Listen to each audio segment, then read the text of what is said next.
Imagine this. You've spent years of hard work and saving to achieve your biggest dream. A dream house surrounded by nature, far from the noise and troubles of the world. Finally, the dream comes true, and you move in, filled with happiness and hope. But then, suddenly, that dream turns into a nightmare. The reason? A troublesome neighbor who ruins everything. In this inspiring story, we'll meet Michael, a man who discovered a life-changing truth: the neighbor before the house. How did Michael handle the situation? Did he manage to turn his enemy into a friend?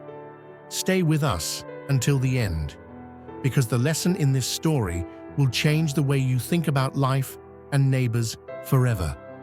This isn't just a story. It's a powerful message about wisdom, patience, and the magic of kindness. In a small, peaceful village surrounded by mountains, there lived a man named Michael. He was a hard-working man with a love for simplicity and a dream of finding the perfect home. For years, Michael had been dreaming of a house with a big yard, surrounded by green fields and trees, where he could wake up every morning to the sound of birds chirping. One day, he heard about a piece of land on the outskirts of the village. People described it as a paradise, lush, fertile, with a view of a gentle river. Michael couldn't resist. He decided to see the land for himself. When Michael arrived, he was stunned. The land was everything he had dreamed of, and more. The river flowed peacefully, the breeze was refreshing, and the air was pure. It felt like heaven on earth. But before he made his decision, his wise friend James gave him some advice.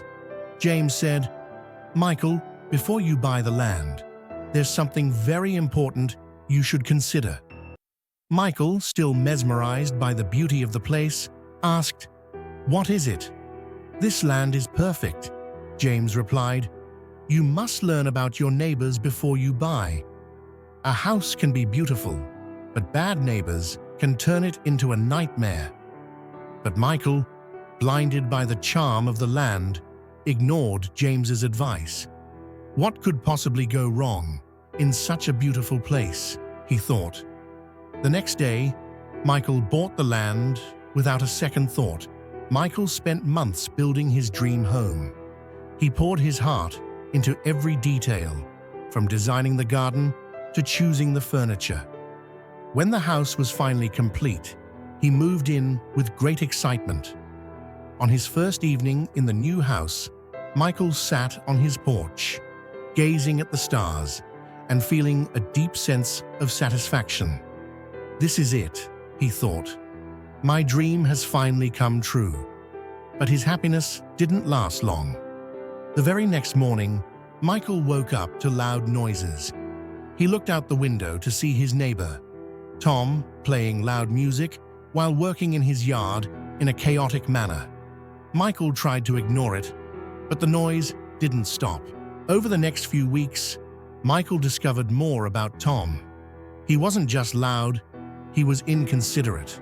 He threw trash in the shared path leading to Michael's house, let his pets roam freely and destroy nearby plants, and constantly got into arguments with other neighbors. Michael's dream home quickly became a source of stress and regret.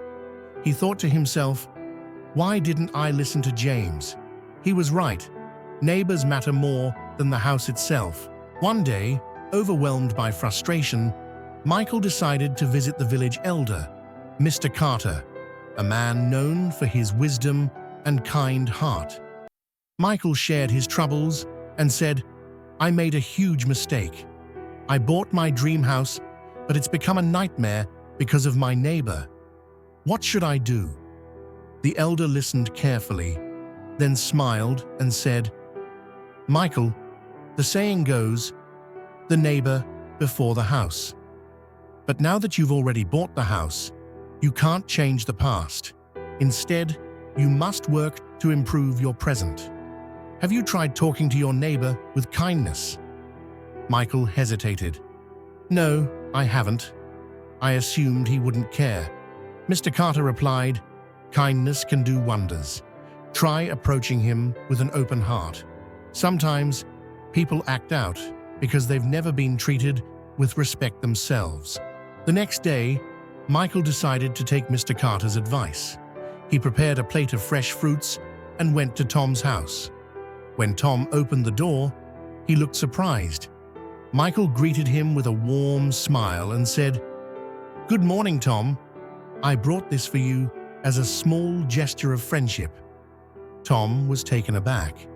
He didn't know how to respond at first, but he eventually muttered, Thanks." Over the following weeks, Michael continued to reach out to Tom, offering help and engaging in small conversations. Slowly but surely, Tom began to change. Michael learned that Tom had been going through tough times, which had made him bitter. With Michael's kindness and patience, Tom became more considerate and even started helping out around the neighborhood. Michael's life changed once again, but this time for the better. His dream home became a place of peace and joy, not because of its beauty, but because he had built a strong bond with his neighbor. The story teaches us that a good neighbor is worth more than a beautiful house, and that kindness and patience can transform even the most challenging relationships. The neighbor before the house is not just a saying.